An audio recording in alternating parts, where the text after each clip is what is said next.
No visitation, no. She'll remain with her father. Will outright grant custody. Go to the Supreme Court and take up that. No way. Your client is absolutely recalcitrant, and with mothers like her, children will never have a good life. It's a shame. We will grant custody of the child to the father right now.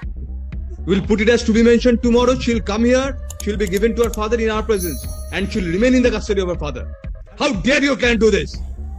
Usually குழந்தைங்களோட கஸ்டடியிலையும் சரி maintenance வழங்குறதுலையும் சரி Indian loss கொஞ்சம் உமனுக்கு ஃபேவராக தாங்க இருக்கு. ரீசெண்டாக ஒரு கேஸில் ஒரு லேடி இந்த லாஸை மிஸ்யூஸ் பண்ண ட்ரை பண்ணதுனால ஜட்ஜு செம்மையாக கோவப்பட்டு ஃபுல் கஸ்டடியை விசிட்டேஷன் ரைட்ஸ் கூட இல்லாமல் அவங்க அப்பா கிட்ட கொடுத்துருவேன்னு சொல்லி ஓப்பன் கோர்ட்டில் சொல்லியிருக்காருங்க. இந்த மாதிரி இன்ட்ரெஸ்டிங்கான ஃபேமிலி ரிலேட்டட் கேஸை டீகோட் பண்ணி உங்ககிட்ட சேர்க்குற நம்ம பேஜை மறக்காமல் ஃபாலோ பண்ணி வச்சுக்கோங்க. அந்த கப்பலுக்கு தனியாக ஆல்ரெடி மேட்ரிமோனியல் டிஸ்பியூட் கேஸ் ஒன்று போயிட்டு இருக்குங்க. அந்த குழந்தை இப்போதைக்கு அவங்க அம்மா கிட்ட இருக்கு அண்ட் அந்த குழந்தையோட அப்பாவுக்கு விசிட்டேஷன் ரைட்ஸ் கோர்ட் கொடுத்துருக்காங்க. ஆனால் அந்த லேடி கோர்ட் கொடுத்த விசிட்டேஷன் ரைட்ஸை மதிக்காம அந்த குழந்தைய அவங்க அப்பாவை பார்க்க விடாம தடுத்திருக்காங்க.